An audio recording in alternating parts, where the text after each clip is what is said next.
जय शिवराय. आपल्या सर्व पत्रकार बांधवांना माझा सहस्र नमस्कार.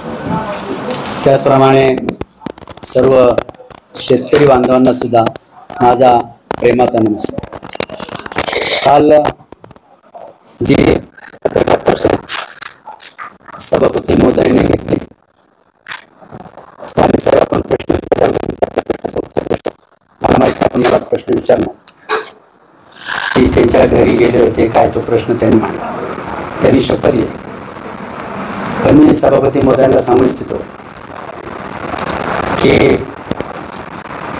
सभापती महोदयांनी भगवान शंकराची काल सोमवार होता म्हणून ती शपथ घेतली. आज मंगळवार आहे. विद्येचे महापती जे आहेत, ज्यांनी एक शीघ्र लेखक म्हणून ज्यांचा उल्लेख होतो आणि ज्यांचं या विश्वामध्ये 7-8 दिवसामध्ये येणं होणार आहे, त्या गणपती बाप्पाची शपथ घेऊन मी सांगतो की आम्ही तिघेजण कधीही सभापती महोदयांच्या घरी गेलो नाही. सभापती महोदयांनी हे सांगितलं की त्यांनी बाजार समितीच्या म्हणजे बाजार समितीला म्हणजे घातक होईल असा काहीतरी शब्द वापरला. तर बाजार समितीला घातक होईल आम्ही कधी चर्चा केलेली नाही. हे पहिले मी आपल्याला क्लिअर करतो. दुसरा विषय असा होता, जो जागेचा जो विषय होता, 13 एकर जागा किती वर्षापूर्वी घेतली नव्हतं, 9-10 वर्षापूर्वी माहीत नाही नक्की, 15 वर्षापूर्वी जी काय अमाऊंट टाकली असेल 2 करोड 5 करोड आम्हाला माहीत नाही, ती अमाऊंट बिगर व्याजी आज तशीच पडून आहे. कारण तिच्यामध्ये कुठल्याही प्रकारचं शेतकऱ्यांसाठी कुठलेही शेड किंवा कुठलाही व्यवसाय केला जात म्हणजे आज थोड्या पैशाचा इंटरेस्ट जर आपण कॅल्क्युलेशन जर केला 12% केलं तर आपणच कॅल्क्युलेशन करा आणि शेतकरी बांधवांचं किती नुकसान झालं हे आपण प्रत्येक ज्ञातात आपण ते करू शकतो. त्याचप्रमाणे एक बेलाचं एक आता मोहन शेठला बोलून घ्या. मोहन शेठ बाहेर गेले. मोहन शेठचं एक छोटंसं काम होतं. बेलामध्ये अनेक गाळे लिकेज झाले. त्यामध्ये मोहन शेठचाही गाळासुद्धा आहे. मोहन शेठने अनेक वेळा तिथे गाळा रिपेअर करण्याचा त्यांना निवेदन दिलं. आम्ही सुद्धा विषय मांडला. पावसाळा चालू होण्याच्या अगोदर विषय मांडला आहे. गाळ्याचा स्लॅब लिकेज आहे, तो अजूनसुद्धा मोहन शेठ इकडे तो अजूनसुद्धा तो रिपेअर केला नाही हा एक विषय. त्याचप्रमाणे मी एकदा मीटिंगमध्ये विषय घेतला होता, वाणी साहेब मोहन शेठ आपला गाळा रिपेअर झाला की नाही हा माझा प्रश्न आहे. अजूनही झालेला नाही. मला वाटतं 20 गाळ्यांचा 2-3 लाखाचा खर्च असला अपेक्षित आहे. त्याला परमिशन घेऊन जवळजवळ 2-3 महिने झाले. 12-15 हजाराचं बिल सहज म्हणजे अजूनही गाळे रिपेअर झालेले नाही. त्याच्यानंतरचा मी याच्या मीटिंगमध्ये विषय मांडला होता की आपलं कार्य मी प्रत्येक वेळेस बघतो फक्त बाथरूमवरती चर्चा होती बऱ्यापैकी. इथं वॉशरूम बनायचे तिथं बाथरूम बनायचे. तर मी त्यांना सांगितलं होतं की आपल्या मार्केटमध्ये कांदा आणि टोमॅटो हे जास्त प्रमाणात येतात.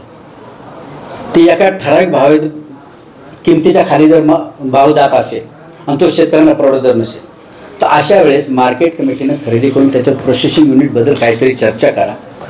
आपल्याला कोणी आईच्या पोटातून शिकून येत नाही.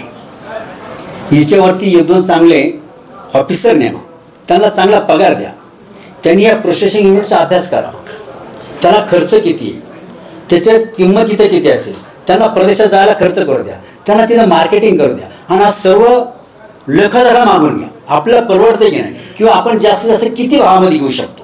तर आपला म्हणजे मार्केट कमिटीला परवडेल याचा अर्थ फक्त कर्मचाऱ्यांचा खर्च आणि ते काय मॅन्युफॅक्चरिंग त्याचा खर्च निघाला पाहिजे. ही मी चर्चा करायला गेलो. विषय मांडताच खोलून टाकला की त्याच्यामध्ये परवडत नाही. अहो पण आपण शिकून येत नाही साहेब. शिकून पाठवले क्लासरूम ऑफिसर पाठवा ना. त्याला खर्च करा ना जाऊन आले नेदरलँड. आपल्याकडे 60-62 नाही आपण जाऊन फायदा नाही, ते मला सभापती मोदय जाऊन फायदा नाही. तिच्यातले जे टेक्निकल आहे त्याचा अभ्यास केला पाहिजे. बाबा आपल्या इथं खर्च किती होतो, तिथं काय भाव मिळेल, मुंबईत मार्जिन किती राहतं, मग आपल्या जास्त काय भाव माल घ्यायला पाहिजे.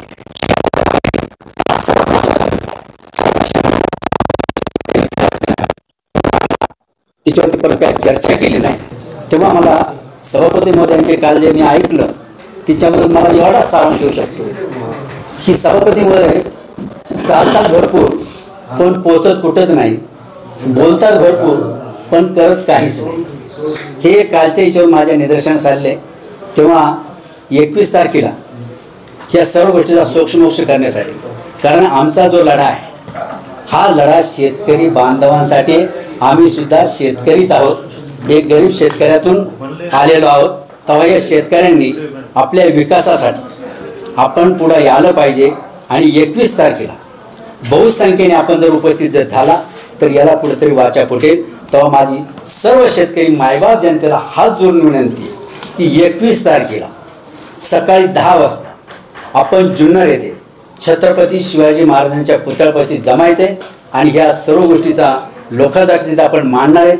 माऊली शेठ आहेत, संतोष दादा आहेत, हे सर्व लोक तिथं मार्गदर्शन करणार आहेत. आणखी काही नेते तिथं आमच्याबरोबर येतील असं आम्हाला अपेक्षा आहे. तेव्हा सर्व शेतकऱ्यांना पुनश्च माझी विनंती की आपण टाळाटाळ करू नका, ही संधी परत येणार नाही असं मी बोलतो. थांबतो. धन्यवाद.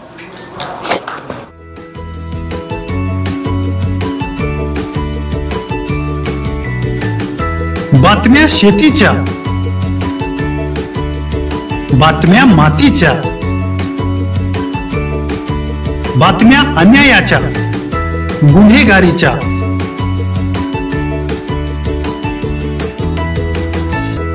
राजकारणाच्या आणि समाजकारणाच्या,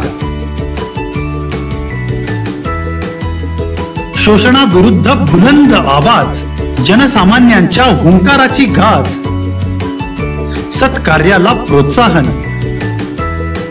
दुष्कृत्याला अनुशासन, निर्भीड, निस्पृह, सडेतोड, बेधडक आणि रोखठोक म्हणजेच विघ्नहर टाइम्स. शोध बातमीचा, ध्यास सत्याचा. आपलं चॅनल, आपली बातमी. सबस्क्राईब तर कराच, पण बेल आयकॉनवर क्लिक करायलाही विसरू नका.